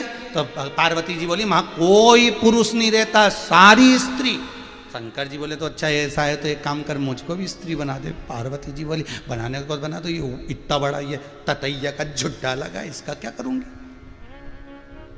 ये इतनी बड़ी तो तुमने चोटी बढ़ा के रखी है, इसका क्या करूं? शंकर भगवान बोले तो चिंता मत कर, मेरे पास तो इतने जोरदार जोरदार पार्लर वाले हैं, अब भी आएंगे बांध के जाएंगे। और शंकर जी ने बुलाया नंदी को बुला कर कहा जरा ये चोटी जो है ना इसको जरा सही सेट कर दे। और नंदी ने जो चोटी बनाई तो उस पर 2 चोटी बना दी, उससे बड़ी बाल जा रहा। हाँ, पार्वती जी बोली तुम्हारे हाथ जोड़ो, तुम रहने दो, पूनम और चतुर्थी यहीं मना लो, तुम तो रहने दो। हम तुम गए तो पूनम तो जाएगी कहीं यमुना जी में, अमावस्या जाएगी गंगा जी में, तुम रहने दो, तुम्हें नहीं ले जा रहा। शंकर भगवान बोले तो अगली पूनम के तू भी नहीं जाएगी, पूनम पे तो तू नहीं जाएगी, चल पक्का। या तो जाएगा तो शंकर जी साथ जाएगा, तेरे को साथ में मैं चलूंगा, और मेरे को तू सजा कर। तो पार्वती जी बोली फिर ये नंदी को हटाओ, भृंगी को हटाओ, श्रृंगी को हटाओ, सबको हटा के पार्वती जी ने बाल लिए तो उनको धोया तो धोते धोते ही पार्वती जी के 4-5 दिन निकल गए। 4-5 दिन निकलते पूनम पास में आ गई। पार्वती जी बोली पूनम हमारी, शिव जी बोले तू धोए जा। अब बाल धुआ के सुखा के पार्वती ने जूड़ा बांध के इनके पार्वती जी ने अपने कपड़े दिया। अब पार्वती ऐसी दुबरी पतरी, अब इस उंगली की अंगूठी को इस उंगली में डालोगे तो कहाँ से जाएगी है। अब पार्वती के ऐसे दुबरे पतरे लहंगा चोली और शंकर जी को दे दिए पहनने के लिए। शंकर जी ने जो पहने तो ये कहूँ चोली के छप चरचर होकर टूट गए। पार्वती जी बोली गजब प्रभु। शंकर जी बोले पार्वती बोली क्या? शिव जी बोले अच्छे बड़े बड़े कपड़े लाना। तो पार्वती जी बोली मेरे पास जो होगा वही तो दूंगी, तुम मंगवा लो। शिव जी बोले अब किसके कपड़े बोलवाऊं बताओ। पार्वती जी बोली वृंदावन में पूतना आई थी, उसके कपड़े बड़े थे पूतना के। अब पूतना थी भी प्रबल, जब मरी थी हाथरस में पूतना का हाथ गिरा था, अलीगढ़ में छाती गिरी थी, आगरा में गला गिरा था पूतना का। इतनी विकराल थी पूतना, तो कपड़े कितने विकराल होंगे। तो तुम उसके बोलवा। शंकर भगवान बोले हम किसी के पहने पुनाए कपड़े नहीं पहनते, हमारे कपड़े खुद आ जाएंगे। और शंकर जी ने डमरू बजाया तो स्वयं विश्वकर्मा जी सामने आकर खड़े हो गए। बोलो प्रभु कि तुमने अभी तक बहुत सारे मकान बनाए, घर बनाए, सब बनाया, अब एक काम करो हमारा कपड़ा बना के लाओ। विश्वकर्मा जी बोले ये कहाँ की डिजाइन बनाने की बात कर रहे हो, कपड़ा बना के लाओ। भगवान फिर भी विश्वकर्मा जी ने वस्त्र बुलवाए, भगवान शिव ने पहन लिए, श्रृंगार कर लिया, झामार झुमके सब पहन के शंकर जी जो चले। और शंकर जी चले तो ऐसे चले जैसे तुम कब कोई पुरुष चले कि नहीं चले दादागिरी में। और शंकर जी ऐसे, पार्वती बोले रुको यहीं वापिस बैठ जाओ। ऐसे चलोगे तो लोग समझ जाएंगे कि तुम स्त्री नहीं हो। शिव जी बोले तो चलते कैसे बता। तो पार्वती ने कहा ऐसे सिर पे ऐसे पल्लू लो बढ़िया, ठीक है, और धीरे से मुस्कुराओ और ऐसे कमर हिलाते हिलाते चलो। अब शंकर भगवान जैसी कमर हिलाते हिलाते चले तो अब इनको कमर भी हिलाना नहीं आया तो पूरे ही हिल जा रहा है। अब पूरे हिल जा, पार्वती कह रुको वापिस बैठो। शिव जी बोले अब क्या हुआ? तो क्या तुम्हें चलना ही नहीं आ रहा? शंकर भगवान बोले अच्छा मैं वहां पे सब चल लूंगा, तू तो चल पूना में आज चल। नहीं पूनम जान दो, तुम ऐसे चलोगे तो सब काम बिगाड़ दोगे, तुम्हें चलना नहीं आता क्या? अब स्त्री की चाल और पुरुष की चाल अंतर तो रहे कि नहीं रहे। अब भगवान शंकर चलिए, अब वो लहंगा यूं धोले, अब वो 36 कली का लहंगा तो कहीं यहाँ जाए चलने में, कहीं वहाँ जाए। शंकर जी ने उठाया नीचे से बांध के पीछे खोस लिया। अल्ले पार्वती जी बोली रुको वापिस रुको, ये क्या करा, ये क्या करा है? शंकर जी बोले वो उलझ रिया था। पार्वती जी बोली अरे तुम सही करो इसको, चलो अब चलो और धीरे धीरे चलना मेरे साथ, मेरे को देखो जैसे मैं चल रही ऐसे चलना हो, जैसे मैं चलूँ ना बस ऐसे चलते जाना है। धीरे होता है कभी कभी। एक बार राम जी महाराज विजय कर आए ना, जैसे अयोध्या से लंका जीत के राम जी आए तो जनक जी महाराज को मालूम पड़ा कि राम जी लंका जीत के आए। तो जनक जी ने आकर कहा राघव जी आप अयोध्या के राजा बन गए हो, मेरा निवेदन स्वीकार कर लो, शादी के बाद आप एक बार भी नहीं आए, राघव जी कृपा करिएगा आप मेरे यहाँ कल भोजन करने जनकपुरी में आइए। राम जी बोले ठीक है, सीता को साथ लाना, लक्ष्मण भरत शत्रुघ्न सबको लाना, और मिला मांडवी शुद्ध कीर्ति सबको लाना। राम जी बोले ले आएंगे। हनुमान जी खड़े थे, हनुमान जी जनक जी के पास गए। हम जनक जी बोले काम करना हनुमान को भी लेकर आना। इतने में वहीं पास में सुग्रीव अंगद सब खड़े थे, बानर, और वो भी बोले हम भी तो, हमारे कारण तो विजय मिली। तो जनक जी बोले इन सबको लिया ना हो। अब राम जी के चिंता इस बात की लग गई कि इनको खाना पीना तो आता ही नहीं है। तो राम जी ने तुरंत हनुमान को बुलाया, हनुमान इधर आ। हनुमान जी बोले बोलो प्रभु, कल मेरे ससुराल में जीमने जाना है, शांति से जीमना, इज्जत से जीमना, फालतू के लफड़े नहीं होना, अच्छे से बैठ के खाना। ठीक है हनुमान जी, सारे बंदरों को सिखा दो धीरे धीरे खाना, अच्छे से खाना, खींचातानी मत करना, क्योंकि बंदरों की आदत है फाड़ा फूड़ी करने के लिए, फेंकना फूकने के लिए, ऐसा काम मत करना। हनुमान जी बोले चिंता मत करो, जैसे तुम्हारी ससुराल वैसे हमारी ससुराल, तुम चिंता मत करो। ठीक है हनुमान जी ने सारे बंदरों को अर्जेंट मीटिंग बुलाई और मीटिंग बुला के कह दिया जैसा मैं खाऊं वैसे खाना, जैसे मैं करूं वैसा करना, इसके सिवा कुछ मत करना। सारे बंदर बोले चिंता मत करो, जैसे राम जी की ससुराल वैसे अपनी ससुराल। चलो सब पहुंच गए, इधर राम लक्ष्मण भरत शत्रुघ्न सब बैठ गए और मिला मांडवी कृति भोजन लेने चली गई। इधर हनुमान जी सुग्रीव और सारे वानर बैठ गए, चांदी की थाली सोने के कटोरे, भोजन लग लग कर आ गया। साथ में आया गोंदे का अचार, गोंदा जानते हो लेसुआ, इतना बड़ा गोल गोल होता है ना आंवले जैसा, लेसुए का अचार, गोंदे का अचार आ गया और हनुमान जी की थाली में आके रखाया और सारे बंदरों की थाली में, राम जी की थाली में, सब में गोंदे का अचार आ गया। हनुमान जी ने मन में सोचे पूड़ी तो बहुत खाई, भजिया भी खाया, पकौड़ा भी खाया, पर ये नहीं खाया, ये नया आइटम दिख रहा। और जैसे ही जनक जी बोले साहब पाइए खाइए, और हनुमान जी ने सबसे पहला टुकड़ा तोड़ा और सारे बंदर हनुमान जी को देख रहे, और टुकड़ा तोड़ के इन्हें जो गोंदा का अचार में लगाया, लगाते सी गुठली उचक गई, गोंदे के अचार की गुठली ऊपर, जैसे ऊपर गई हनुमान जी दौड़े जय जय श्री राम, और गुठली पकड़ के जैसे ही आके नीचे बैठे, सारी थाली तन्न पन्न हो गई। सारे बंदरों ने देख लिया ऐसा ही करना है। अब एक उच के उधर से, दूसरा उच के उधर से, तीसरा उच के उधर से, बड़ी परेशान। तो यहाँ शंकर जी की कथा में भी यही हो रहा है, शिव जी से पार्वती जी बोल रही हैं कि मैं जैसा करूं वैसा तुम करना। शंकर जी को इतनी हंसी आ रही, शंकर जी मन में सोचे एक बार हमारे साथ यही करने के चक्कर में गड़बड़ी हो गई थी जनक जी क्या, और अब ये बोल रही कि जैसा मैं करूं वैसा करना। हाँ ठीक है,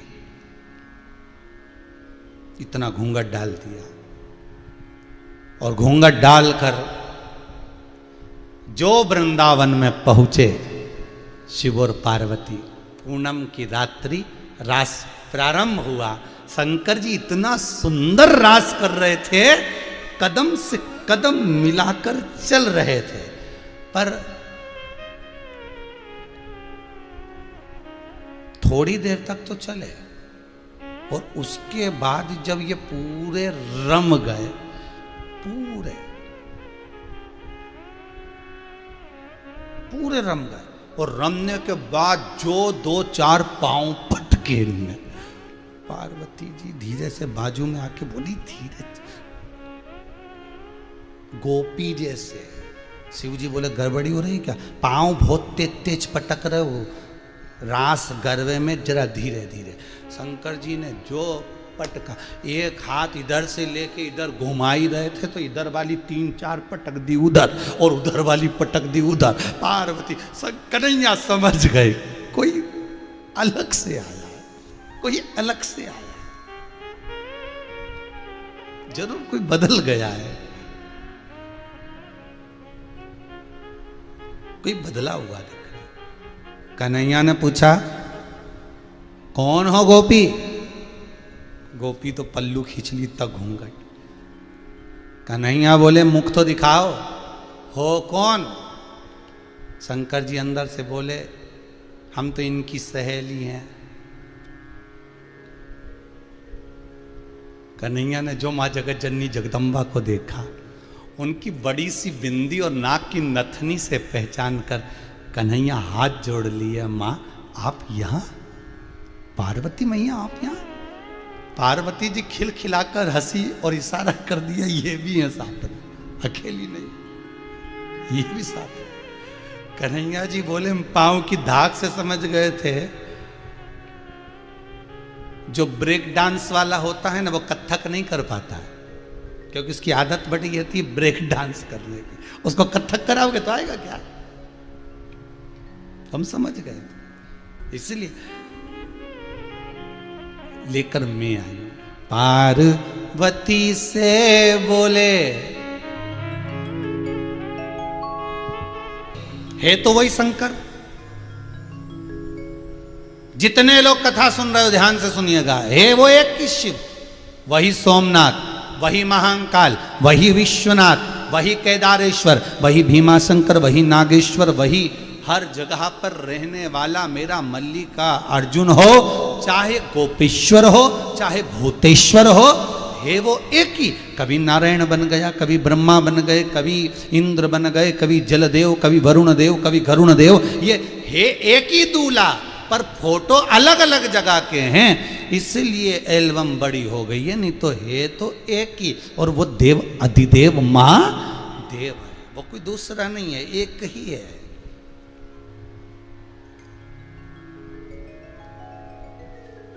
दूल्हा एक ही है, बस फोटो अलग अलग जगह के, मंडप के, माता पूजन के, हल्दी के, इसके। उसी तरह देवता एक ही है बस। जो अमृत पिए देव, जो विष पिए वो महादेव। जगत का बाप है, जगत का पिता। साधारण है क्या? अकाल मृत्यु वो मरे, जो काम करे चंडाल का, काल उसका क्या बिगाड़े, जो भक्त हो महाकाल का। शंकर की आराधना करने वाला, शिव की स्तुति करने वाला, शंकर का अनुमोदन करने वाला, उसको अगर एक बार प्राप्त कर लिया, फिर दुनिया में सारे कष्ट, सारे रोग, बीमारी, तकलीफ सब दूर। अभी 3 दिन पहले किसी एक व्यक्ति को अटैक आया, उसका फोटो होगा समीर जी के पास में, हॉस्पिटल से फोटो भेजा। कथा सुन रहा था, स्मरण करते करते अटैक आ गया। बच्चे परेशान हो गए, डॉक्टर के यहाँ लेकर गए कि एकदम पिता गिर गए, और मालूम पड़ा कि उनकी सांसें जा चुकी थी। सबने कहा अब तो ये गए, पर फिर भी हारे नहीं।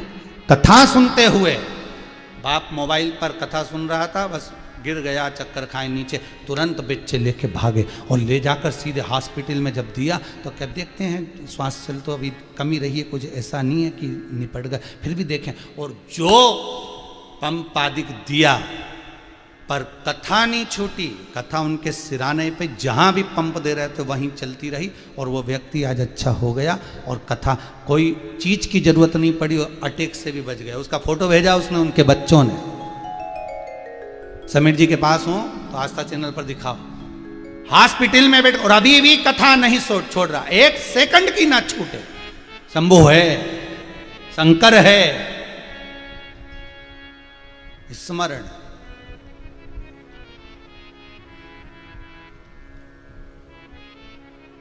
कृपा शिव करता, उसके सिवाय श्री शिवाय नमस्तुभ्यम, इस जप से हम आपको क्या, जितने लोग कथा सुन रहे हो आस्था चैनल पर, जितने मोबाइल पर सुन रहे हो, और सोमानी परिवार सूरत में सुन रहा है, हम इनको क्या कहें।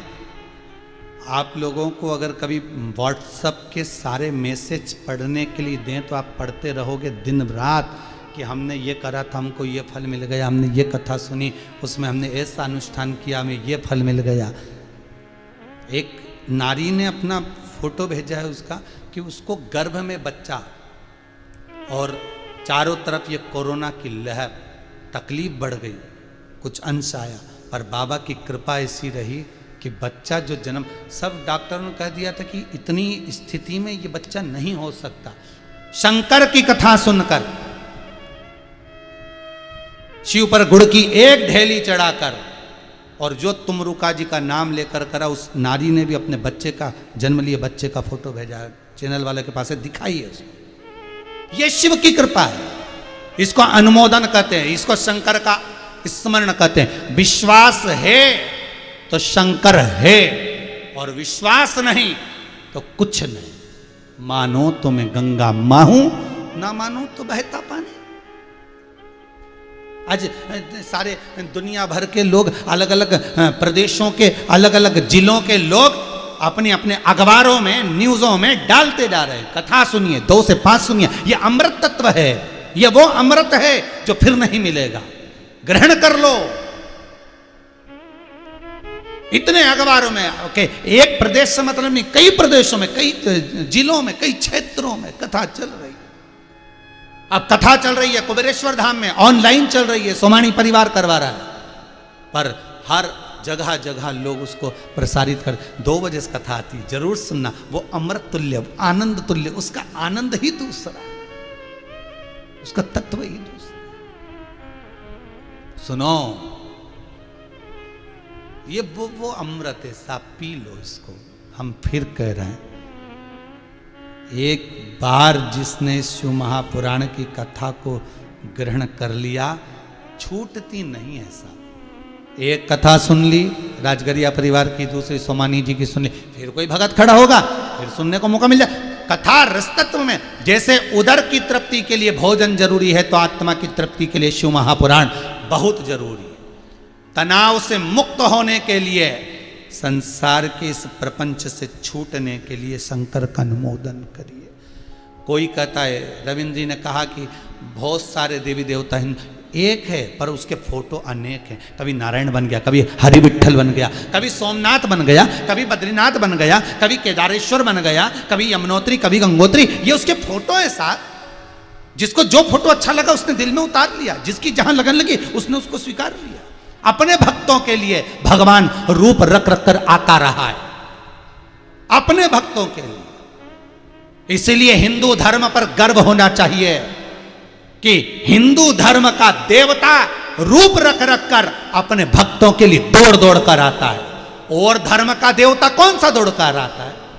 कभी कोई प्रमाण दे दे कि उनका देवता ये दौड़ कर आया? पर हिंदू धर्म का देवता, मेरा विश्वनाथ, मेरा शंभु, मेरा नारायण, मेरा शंकर, मेरा त्रिलोकी का नाथ, मेरा राम, मेरा कृष्ण, अपने भक्तों के लिए ना जाने कितने रूप रख कर आ गया। कभी मीरा के लिए गिरधर बनकर, कभी नरसिंह मेहता के लिए नानी बाई का मायरा भरने के लिए, कभी रामकृष्ण परमहंस के लिए जगदम्बा बनकर, अपने भक्तों के लिए संत तुकाराम के लिए हरि विठ्ठल बनकर, ना जाने कितने रूप रख कर मेरा भगवान प्रकट हो जाता है अपने भक्त के लिए। और यह केवल हिंदू धर्म में हो सकता है। वो धर्म का देवता भी रूप अपने भक्तों के लिए रखता।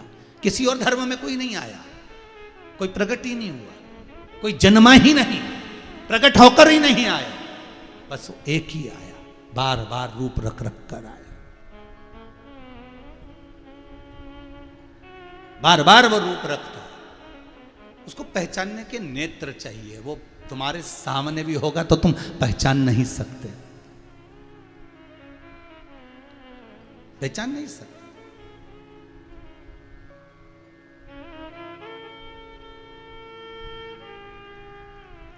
सोमानी जी, अभी इस कथा के पहले वाली कथा में तीसरे दिन की कथा हुई थी, और एक हमारे विठले सेवा समिति से जुड़े हुए श्री बांके बिहारी जी दीक्षित जी हैं, जयंती कॉलोनी में सीहोर में रहते।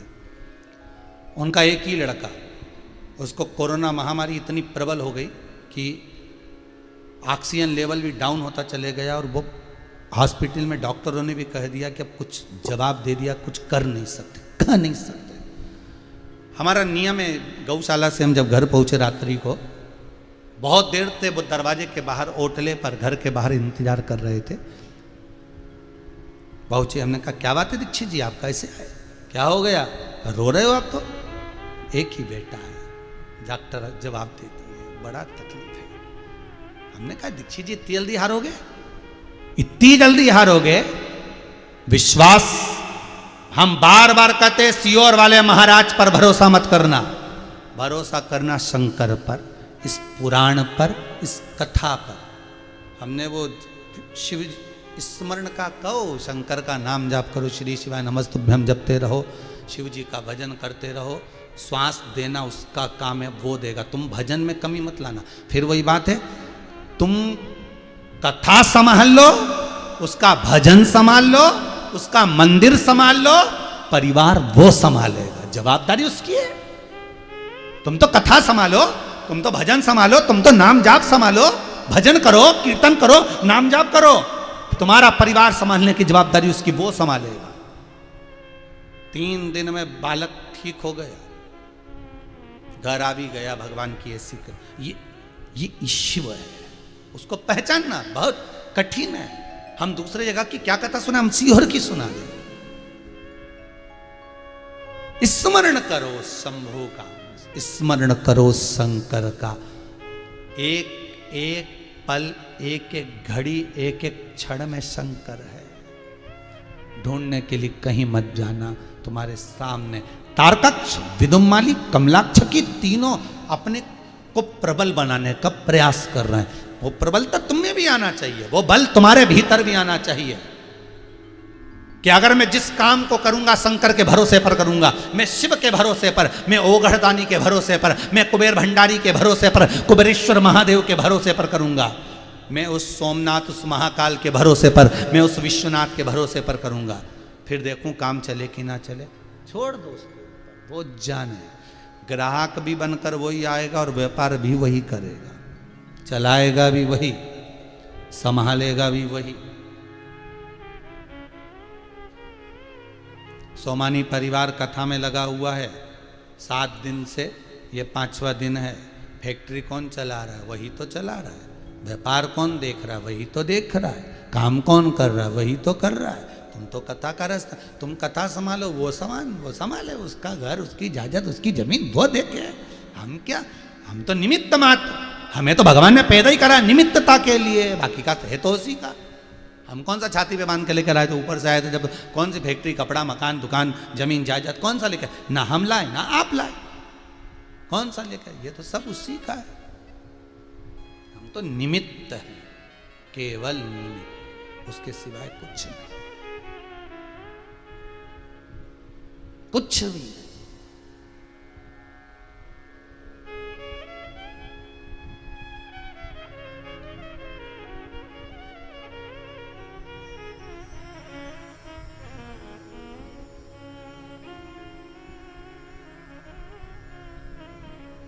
एक मंत्री जी के साथ फोटो खिंचाकर एक कार्यकर्ता कितना खुश होता है, कितना खुश कि ये मंत्री जी के साथ मेरा फोटो है। स्टेटस पे लगाएगा, व्हाट्सएप पे डालेगा, फेसबुक पे लगाएगा, मैं इस मंत्री को पहचानता हूं, ये मंत्री से मेरा कनेक्ट है, ये मंत्री मुझे जानता है, मैं इनको जानता हूं। इतनी पहचान पर इतना अहंकार, इतनी अकड़ कि मैं उस मंत्री को जानता हूं। मेरे साथ में फोटो खिंचवाया, मेरे साथ बैठकर खाना खाया, मेरे साथ रहा, मैं उसके साथ इतने घंटे गाड़ी में गया। एक मंत्री पर तुम्हें इतना अहंकार कि बताओ, गजब। और उस मंत्री ने तुझे कुछ नहीं दिया और तूने उसको कुछ नहीं दिया, तो मैं अपने शंभू पर अहंकार क्यों ना करूं, जिसने मुझे पूरी जिंदगी दी है, जिसने मुझे श्वासें दी है, जिसने मुझे धड़कनें दी है, जिसने मुझे जन्म दिया है, मृत्यु लोक में पैदा कर कर भेजा है, जो मुझे अन्न दे रहा है, जो मुझे संभाल रहा है। अगर आप मंत्री के साथ फोटो लगा सकते हो तो मैं मेरे देवाधिदेव महादेव के साथ लगा सकता हूं। मेरा शंकर, मेरी शान, मेरा शंकर, मेरा स्मरण, उसने मुझे जन्म दिया, पैदा करा, और इस भूमंडल पर, तो मैं उसको साधुवाद क्यों ना दूं, मैं उसको धन्यवाद क्यों ना दूं। तेरा ही दिया मैंने खाया पिया है, तेरा शुक्रिया है, तेरा शुक्रिया। ये जायदाद दी है, औलाद दी है, मुसीबत में हर वक्त इमदाद दी है। संभालता वही है। जब दिल से कोई टूटता है, दुनिया के लोग बस कह सकते हैं कि ऐसा ठीक है, पर संभालेगा अंदर से वही, भीतर आ जाएगा। मेरा शंभू, मेरा शंकर अंदर प्रकट हो जाएगा और रोक देगा, संभल जा, चिंता मत कर, मैं हूं, कहीं नहीं जाने दूंगा, डूबने नहीं दूंगा। तू मेरा भजन कर रहा है, मेरी नाव में सवार होकर चल रहा है, तो नाव तो नहीं डूबने दूंगा। तू मुझ पर विश्वास कर, मैं तुझ पर विश्वास करूंगा। तू भजन मत छोड़ना, मैं तुझे नहीं छोड़ूंगा। जब तेरे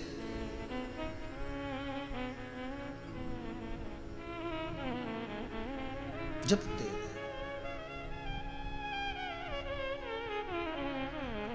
और वो दे तारकाक्ष, विदुम्माली, कमलाक्ष की तीनों की प्रबलता इतनी थी, उन्होंने ब्रह्मा जी का तप कर लिया, वर प्राप्त कर लिया। वर मिला क्या? हमारे लिए 3 महल बना दो, 3 नगर बसा दो, 3 पुरियों का निर्माण कर दो, वहाँ के राजा हम बनकर बैठे। मरे कब? जब तीनों इकट्ठे हों और तीनों के प्राण एक साथ छूटे। अलग अलग नहीं मरे हों, मरे तो तीनों एक साथ।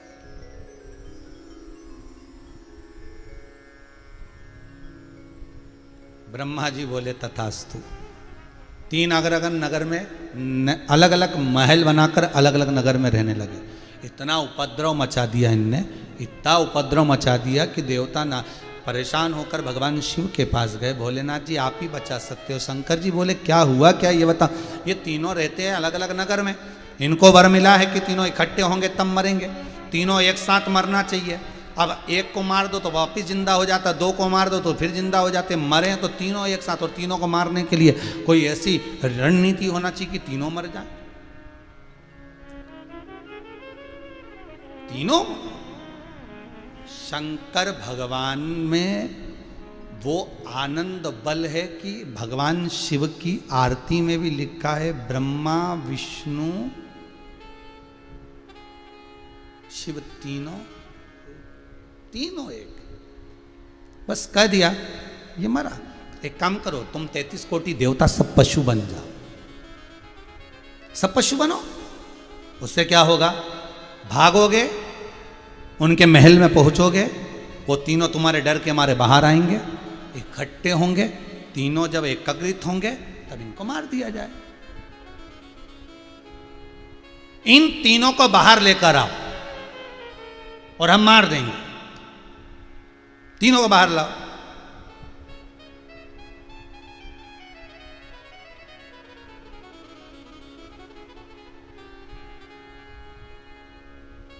लेकर बाहर आओगे और ये बाहर आए और ये मरे। अब ये शिव महापुराण की कथा में कितनी सुंदर बात लिखी कि ये बाहर आए और मरे। तो कोरोना महामारी में तो यही है, तुम बाहर गए निपटे, अंदर ही रहो ना, घर में ही रहो। काहे को जा रहे हो बाहर बेमतलब का घूमने फिरने? अब बच्चों के लिए कहीं बीमारी आ जा रही है, कहीं ब्लैक फंगस आ गया, नेत्र बेकार होने लगे, तो जाने की के कौन रही है? तुम तो घर में रहो। नहीं 2 बजे से 5 बजे तक टीवी देखो, सियोर वाला महाराज शिवपुराण बाच रही है, सुनो कथा, और कथा सुन के आनंद खा के खाओ भोजन बढ़िया अच्छा खा। 5 बज जाए ना चाय बनवाओ ना निपटाओ, शाम 7 बज जाए ना भोजन निपटाओ, 8 बजे दूध निपटाए ना सो, सवेरे से उठ कर फिर तैयारी बना लो पोहा। वो है मैंने नहीं देते ना, चाय लिया जरा पोहा के ऊपर चाय निपटा। 11 बजे भोजन तैयार ना, खाओ पियो ना, थोड़ी देर आराम करें, 2 बजे की तैयारी, फिर कथा आने वाली, थोड़ी देर विश्राम करो, फिर महाराज बैठ गया 2 बजे से 5 बजे। फिर कितनी जोरदार व्यवस्था। इसके बाद भी बाहर निकले और कोरोना शरीर में गया, इसलिए शिव पुराण कथा करी। इन तीनों को बाहर लाओ, ये बाहर आएंगे और मरेंगे। तुमसे भी निवेदन है बिल्कुल मत जाना बाहर। तारकासुर के बेटों जैसी गलती मत करो, तारकाक्ष विदुम्माली और कमलाक्ष की जैसी। सारे देवता पशु का रूप धर कर आए और सब इकट्ठे होकर आ रहे और ये बाहर भागे। ऐसे तुम्हारे साथ में भी होता है, दोस्त आ जाते हैं, चल जरा 5 मिनट आए, अरे पुलिस की गाड़ियां तो उधर लगी, इधर थोड़ी ना, अपन तो अभी आए, चल ये पशु का रूप धर के आएंगे और तुम्हें निकाल के ले जाएंगे। और जैसे ही लेके गए तो वहाँ बस वो वायरस प्रवेश किया। अब कोई नहीं आ रही, अब तो ये अब इनके बाहर लाने का ही तो काम था, बाहर आए और निपटे। फिर कोई नहीं आए। दादा जब यमराज बनावे बंदी और काया हो गई गंदी, मेरे प्राण छूटे भोलेनाथ तो तू नंदी लेकर आ जाना। जब आए मरण का मौका कहीं हो न जाए धोखा, मेरी सैया छूटे नंदलाल तो तू नैया लेकर आ जाना। जब तन में उठेगी ज्वाला कोई पास न आने वाला। नंदी को लेके भोलेनाथ तो मेरे शिव मेरे पास आ जाए। कोई नहीं आएगा। शमशान में आग लगाएंगे, सब भाग चले जाएंगे। एक ही मिलेगा शमशान में, तो वही भूतेश्वर, वही शंकर आराम से बैठा मिलेगा, कोई नहीं होगा। पार्वती जी ने एक बार शंकर जी से पूछा, तुम शमशान में कितना तुम्हारा मन लगता है? तुम्हें तुम्हारे ससुर ने श्राप दिया कि तुम शमशान में निवास करोगे, तुम कितने खुश हुए? तो पार्वती, खुश नहीं हूँ, ससुर ने मकान भी दिलाया, तो ऐसी जगह दिलाया जिसमें कोई कब्जा ही नहीं करेगा। शमशान में कौन कब्जा करे? तो शमशान में अगर मैं रहता हूँ तो इतना खुश रहता हूँ, इतना खुश। तो पार्वती ने पूछा, यहाँ खुश रहने वाली बात कौन सी है? शंकर जी बोले, जो आता है वो वापस नहीं जाता। खुशी की सबसे बड़ी बात है। और पार्वती, दूसरी बात यह है, जो आता है ना मेरे से दिल खोल के बात करता है। शमशान में बाकी का बात कौन करे? बस वो दोनों ही करे, देव अधिदेव महादेव और जो जले वो। 3 दिन तक, जब तक कि वो राख ठंडी नहीं हो तब तक देव अधिदेव वहीं बैठ के बात करते रहो। और क्या हाल चाल है भेरू, कैसा है रे तू? बढ़िया। कितनी गाड़ी खरीदी थी तूने? 6-7 खरीदी थी। 7 कहाँ गई? सब छोरा उनके दिया यार।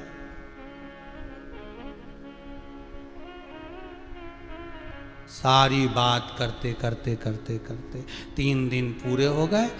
फिर घर के लोगों ने कहा, इन अस्थियों को ले जाओ और घाटे का काम करिए। घाटे का काम जानते हैं? जब कोई मर जाता है तो घाट पे जाके करते घाटे का काम। घाटे का काम इसलिए बोलते क्योंकि मरा, उसको बहुत लंबा चौड़ा घाटा लगा।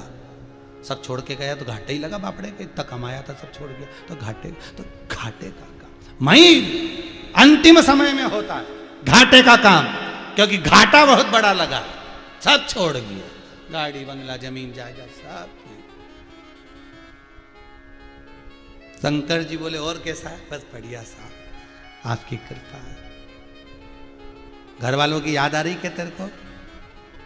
वो जल रिया उससे पूछ रहे, तेरे शंकर जी तेरे को घर वालों की याद आ रही क्या? तो वो चिल्ला के बोला, एक का भी नाम मत लेना। आग लगा के मां बैठ गए।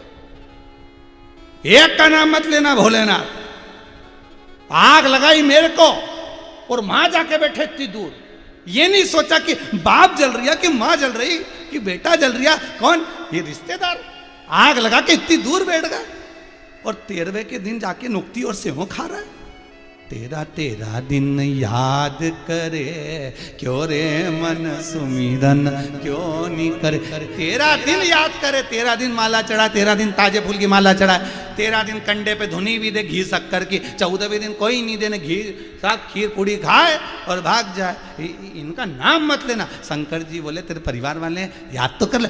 एक को याद नहीं करूं, आग लगा के भग गए सबकी सब इतनी दूर। ये दया नहीं आई कि बाप कैसा जल रहा होगा, एक बार आके पूछ तो लेते, पिताजी कई हाल चाल। पर महादेव तुम्हारे बराबर कोई नहीं होगा। मैंने कभी तुम्हारा नाम नहीं लिया, कभी एक लोटा पानी नहीं चढ़ाया, कभी शंकर का नाम नहीं लिया, कभी मैं शंकर के मंदिर नहीं गया, पर आखिरी में तुम ही काम आए। आज बैठ के कोई बात नहीं करी रही, यानी बुढ़ापा में मरी के बाद आप ही तो बात कर रहा है, इसके सिवा है कौन? तो जो आखिरी में तुम्हारे गम को बांटे वही तो महादेव है। जो तुम्हारे दुख को बांट ले वो देवाधिदेव महादेव, वो शंकर, वो गड़ी। अरे बचपन में बात करने वाले बहुत मिलेंगे, जवानी में भी बहुत मिलेंगे, अधेड़ी में कमाई करोगे उस समय भी बहुत मिलेंगे। बात करने वाले नहीं मिलेंगे तो बुढ़ापे में नहीं मिलेंगे। बस इसके बाद में बात करने वाला कोई नहीं मिलता, आखिरी तक नहीं मिलता, फिर तो वही मिलता। वो भी बहुत अच्छी बात करता है, ईमानदारी की बात है। कभी एकांत में शंकर जी से बैठ के बात करना, बहुत अच्छी बात करेंगे, पूछेंगे आपसे क्या हाल चाल। आखिरी में भी आप शमशान की बात तो जाने तो मंदिर में एकांत में बैठ जाओगे, कभी मौका मिले तो अकेले, और बैठकर एक बार बात तो करो उस देव अधिदेव महादेव से, उस शंकर से दिल की बात करो। हम यहां गौशाला पर आते हैं एकांत में आनंद लेते लेते भगवान शंकर से पूछ लेते। कभी कभी ये चैनल वाले भी सोचते होंगे अंदर इधर शिव गुफा में चले गए, गौशाला में ये मन चित्त वृत्ति में बस उससे बात कर ली, थोड़ी देर बैठ गए चित्त आनंद में। क्या हाल चाल है भोलेनाथ, तुम्हारा मकान बन रही है, कोई कमी हो तो बता देना। सारी सूचना देते हैं। सोमानी जी बोले हैं, आए हैं, कथा का आनंद दिला रहे हैं, तुम देख लेना हो, मकान बना रहे हैं।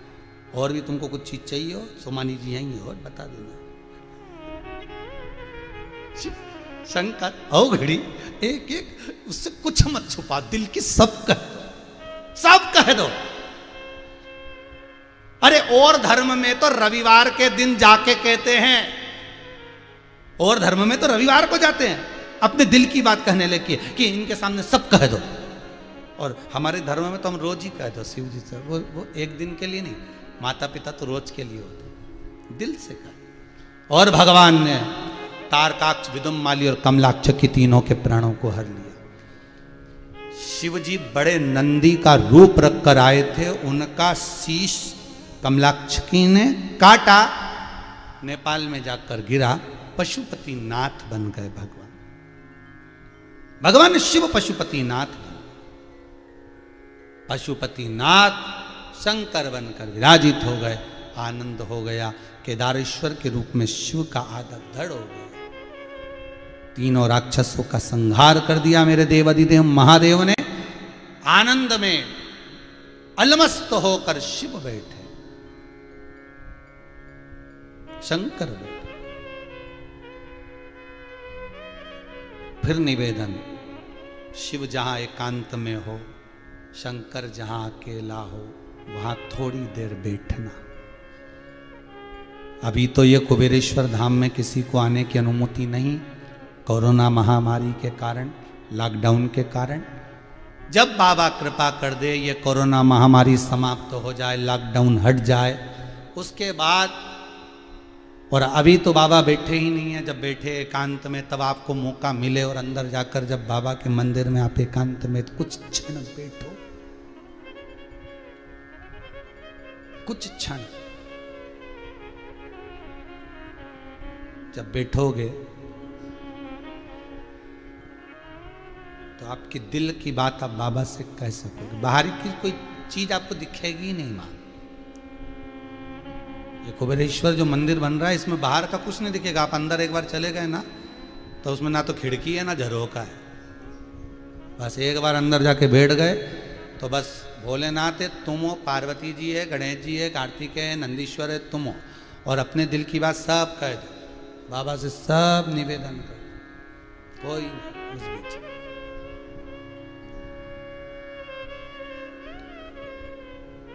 दिल से कहो।